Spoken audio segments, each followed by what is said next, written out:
Good morning, everybody. We've made it to Bakerville. Oh my goodness, this is my spot. This is where I train for mountain. I can't believe I'm back, frankly. So last year I was injured right now. I was in the pool. I had the stress reaction in my foot and I was getting ready for Pikes Peak, the Pikes Peak ascent, and I was unable. I believe my first 14,000 foot mountain run in 2019 was late June or early July. I'll confirm on Strava, okay? And now it's just unbelievable. And I did pretty well last year, second place.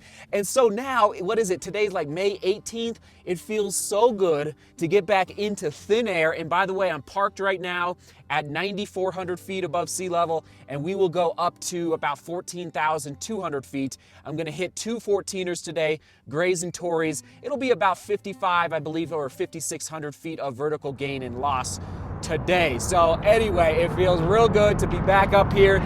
Okay, feeling good. So I just did 6 to 7 miles down here at the base of Grays and Tories. And I probably went from 9.4 up to like 10.2, so maybe 800 feet of elevation gain. Not a crazy amount, but just enough to allow me to still work on my turnover before going up the steep mountain. Because when you go up the steep mountain, your gait cycle changes so much, and I want to make sure I keep that quick turnover going, even though I'm training now for mountain races. In addition, I did not wear my vest. I'm gonna put it on right now. I didn't wear my vest because I'm still really working on my arm carriage, especially my right arm. You know how it doesn't swing quite as I would say normally as my left arm. So when I have a vest on, it's always just a little harder to get that really natural smooth arm carriage through the gait cycle. So anyway, that's what I just did. 6 to 7 miles up and out and back. Now let's go up. Come on, let's get the vest. It is nice out, everybody. Woo! Holy smokes. Okay, here we go. Raid light vest, a little Unived. Don't mind if I do. Okay, ready to rock and roll. Come on.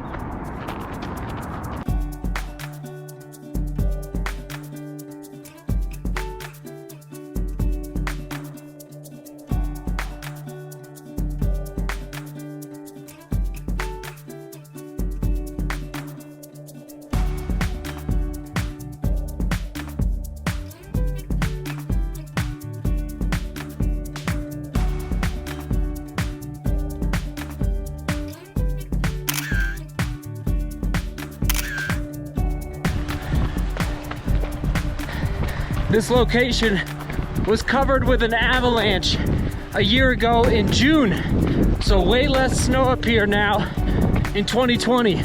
Just for all the locals that want to know, right here, this road was covered with snow. That's the avalanche chute. Here's the road.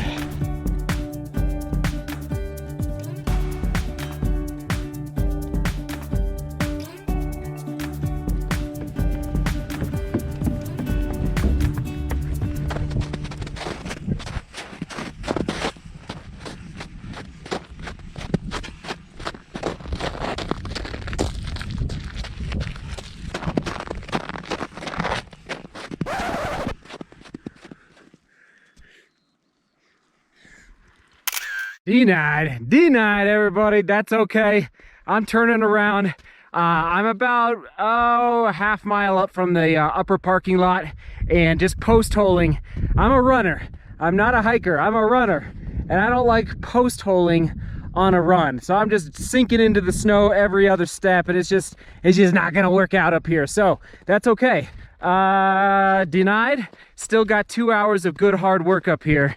All right, back to the car. When life throws you lemons and there's too much snow, you go pick up an Amigo. We got Steve. We're run number 2 today. Here we go. Where are we at, Steve? We're at Elk Meadows up in Evergreen, Colorado. Nice. All right. Around 7,800 feet. 7,800 feet. Who can convert that to meters on the fly? 2 something. 2 something. And Steve, what are you running in? I got the Structure 22s, Nike. Structure 22s, just like Joseph. Joseph's a structure guy.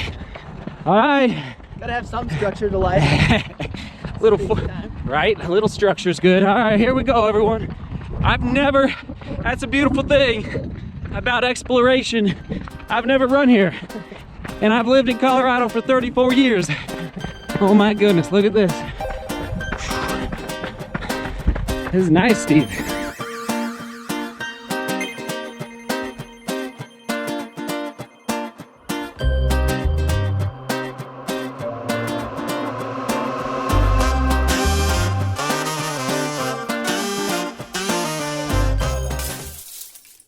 Late May, early June.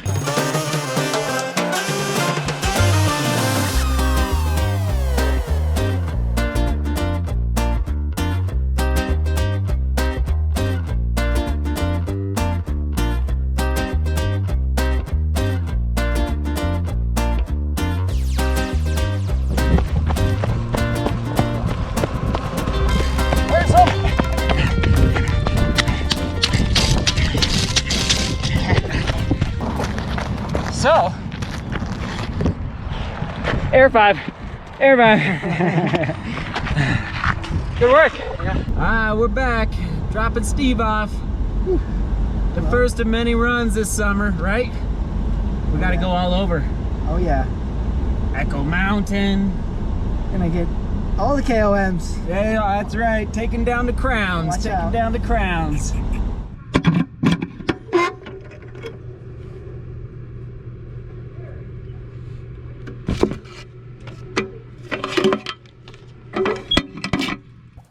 And we're back from the post office. Okay, let me just shimmy into the studio here. Oh, there we go. Okay, shout out to Sarah and Frank. Thank you, Sarah and Frank, for sending in shoes, for sharing our shoes for the giveaway. So I'll keep them in a safe place for the next time we're able to do that. I'm gonna place them right over here. And then a box arrived from Under Armour. Appreciate that, Under Armour. And lastly, these are the shoes that arrived. The next pair of running shoes to test out for all of you. I'll open those up in 1 second. And sorry, the lights are not working in the studio. Usually the shoes are lit up over there. There's the Wild Horse 6 that I ran in today. I don't know what's going on. I'll have to troubleshoot that later. And guess what, everyone? The snow that I encountered today on the run up on Gray's Peak, it's gonna melt very quickly. You know how I know? It is blazing hot in the studio today. This is a shed. It's not insulated, and so it gets really hot in the summer and really cold in the winter. So anyway, I can definitely put the heater away at this point. Okay, so here we go. The goal today was to go 20 plus miles, and the first run up at Gray's, I got 13 miles, almost 14 actually, with about 2,000 feet of vertical gain, so that was good, but I was planning to do all the volume, all the mileage right up there in the mountains, but had to turn around. I was thwarted, and I tried mentally, I was a little bummed out, I must say, but I tried mentally to make that pivot. All right, as runners, and yes, question of the day, when was the last time you were thwarted on a run and you had to pivot? Okay, like we runners, we encounter a lot of crazy things out there. Obviously, weather is a big factor. I'm talking dogs chasing you. I'm talking like crazy traffic that you didn't expect in a certain area. Like there's just a lot of unique things that we encounter out there, at least that I've encountered. I'm trying to think of another one. I think weather's obviously a big one, like lightning storms and hailstorms. Oh my gosh, I do not like lightning. If you've been watching the vlog a long time, you know like lightning is my arch nemesis when it comes to running. So anyways, let us know down in the comments, when was the last time you were thwarted on a run and how did you overcome it? How did you pivot? So today I pivoted to the second run with Steve-O. Steve-O's back from Arizona and Steve lives up in the mountains. And so I was like, hey Steve, let's go get over 20 miles today, at least for me total. So we did 8 miles the second run. Hold on. Hold on, everyone. That light has never gone out before. Hold on.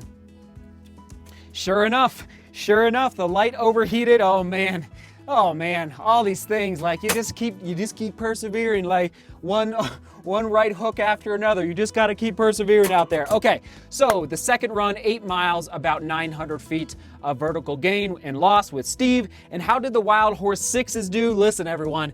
Very tempting to give you my full review right now, but I'm gonna resist because we're only at 42 miles in the Wild Horse 6s, but I do feel like I have this shoe pretty pegged into what or how I will be using this shoe moving forward, but I'm gonna stick to my 50-mile criteria. So one more run and we'll take the Wild Horse 6 past 50 miles. It did well today. And it didn't do great in the snow, but that's not too shocking. Like the lug depth is not. I will say though that I didn't feel too much snow coming in through my through the ankle area, through the collar of the shoe because of this. I don't know. I think it actually did pretty well keeping the snow out. So anyway, there you go on the Wild Horse 6. So overall, I feel pretty good about the day. I would have preferred to get I would have preferred to get to the top of a 14,000 foot mountain, but it didn't happen, and that's okay. FKT training continues, and yes, I think soon I'm going to announce the next couple of races that I registered for. They're not officially on yet, but my gut is telling me that they're gonna happen. That's what my gut is telling me, so I will keep you posted on those races. And let's open up the box here. Okay, here we go. So, whew, it's toasty. I do have water out here in the studio, but I'm gonna need like a little cooler out here as well. Keep those drinks cold. Okay, here we go. And just so you know, a lot of people get nervous about this knife. It's dull as a butter knife, everyone. I've had this knife for 15 years and it's never been sharpened, so it's dull, dull, dull, dull. Don't you worry out there. Okay, here we go. Okay, hold on. Okay, here we go. Oh, there it is, the orange Nike box. Okay, a 1, a 2, a 1, 2, 3. Seems like a big box. Seems like a really, oh yes, here we go. 1, 2, 3, Nike React Miler, Nike React Miler. Okay, I was on the fence about picking this shoe up for all of you, but there were some requests coming in, especially through the Facebook group. Seth, are you gonna test out and try the React Miler? So here it is. Ooh, liking the colorway. I'll get you my thoughts sooner rather than later about the Nike React Miler. Okay, first impressions arriving on the channel very, very soon. All right, thanks for being here. Thanks for watching another great day on YouTube. Right, we're doing it together. We're getting through this crazy times together. All right, we're gonna toss it back to my first impression of the Nike Wild Horse 6 right there in case you missed it from I think a couple weeks ago. First impression, Nike Wild Horse 6 right there. Onward and upward. Seek beauty, work hard, and love each other. See you tomorrow.